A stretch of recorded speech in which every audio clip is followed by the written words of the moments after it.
All right, today it's Storytime Tuesday, and I got a story about a super mega star celebrity that if I told you this guy's name and this person's name, you would know him in a heartbeat. You know, be able to sing all of his songs and everything. I got to tell you a little bit of backstory before I tell you the story.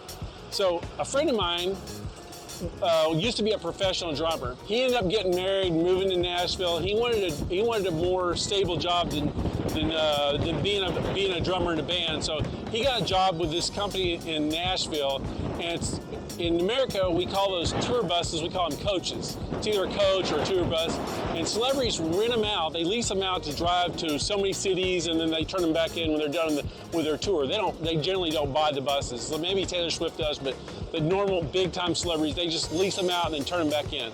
So my friend gets a job driving for this celebrity tour bus company. It's called a coach company, and I'm going to give it a name. I can't tell you this guy's name. I can't tell you the coach company. I can't tell you the artist, because if I did, the coach company gets sued, my friend would get sued, I get sued, my electric skateboard gets sued, my dog would get sued, and I don't want to lose my electric skateboard. He said he picks up this celebrity. He said they're driving up to they do a show in New York, they do a show in Albany, and he said they're driving up to Montreal. He says it's like 5 o'clock in the morning, the sun's just barely up. He said he's getting ready to turn the lights off, but he said that you can still see, he said, but the lights are still on. He says just about sunrise. And he says, he's sitting there driving down the road, and he says, and they're about 45 minutes, they're about an hour away from Montreal. He says he gets this tap on the shoulder, and this guy goes, "Hey man, I gotta take a poop." He goes, we have a policy. He goes, you can't poop on the bus. He goes, because it gets in the septic system.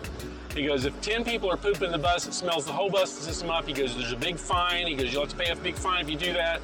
He goes, you're gonna have to hot bag it. He goes, what's hot bag it? He goes, there's blue bags in the bathroom. You put them over the toilet. You do your business in the hot bag. He goes, when you're done, you tie it up. He goes, well, what do I do with it when I'm done? He goes, I don't care what you do with it. He goes, you gotta hold on to it or something. He goes, because he looked at the Jeep, he goes, we're an hour away from Montreal. He goes, we're out in the middle of nowhere. He goes, there's nothing around. At 5 o'clock in the morning, none of the little gas stations are open in Canada. He goes, you're just gonna have to hold on to it. He goes, when we get to Montreal, there's a truck stop. He goes, I'll pull over and we can stop there. He said the guy goes in, shuts the door, does his business. He hears him come out. He says he's driving looking straight forward because he doesn't want to stare at the guy. So he's looking forward, and all of a sudden, he hears a guy rattling around, and all of a sudden he hears the window right over here slide open. He goes, and when the window comes sliding open, he goes, I look up in the mirror, he goes, and this guy takes that bag of poop, and he flings it like this. He goes, and that bag of poop goes flying out like this. He goes, it went out the window. He goes, in my eyes, he goes, I was watching that bag of poop. He goes, it went like this, and it flew out. And he goes, and the only other car on the whole road was right there. He goes, in the 7 o'clock position. He goes, that bag of poop went flying out the window and did a left-hand turn and went back and hit that guy's windshield. He goes, it splattered all over his windshield. He goes, there was poop all over his window. He goes, that guy turned on his windshield wipers. He goes, and that poop just smeared all over. He goes, there wasn't a clean spot on his whole windshield. He goes, it was just smeared all over his window. He goes, and the guy was honking his horn and trying to get the poop off the window. And he said he rolled down his window on this side, and he leaned down and he was screaming and cussing and flipping him off. And he said he was looking out the window like, oh my gosh, this guy's got poop on his window. So he said that he started slowing down. The guy started slowing down because he was weaving all over the place. And then he said all of a sudden that guy just punched it and just took off as fast as he could. And he thought he was going to get up in front of him and stop, but he said he just kept going. He said the guy zoomed off, way off in the distance. He said he just kept going. He was just a spot on the horizon. He said he just disappeared.